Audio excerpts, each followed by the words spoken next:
ஈமான் கொண்டவர்களே, உங்களை நீங்கள் பாதுகாருங்கள் முதலில், அதற்கு பிறகு உங்களுடைய குடும்பத்தார்களை பாதுகாருங்கள் நரக நெருப்பில் இருந்து.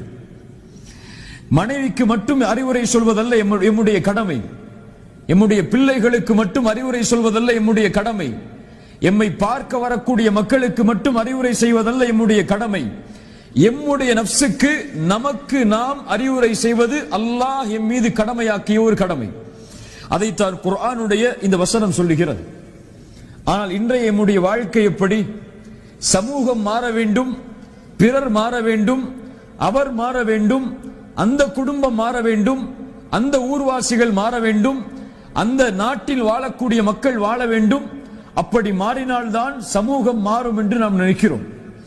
எல்லோரும் மாற வேண்டும் என்று எண்ணக்கூடிய நாம் முதலில் நம்மை மறந்துவிட்டோம், நாம் இன்னும் முழுமையாக மாறவில்லை என்பதை.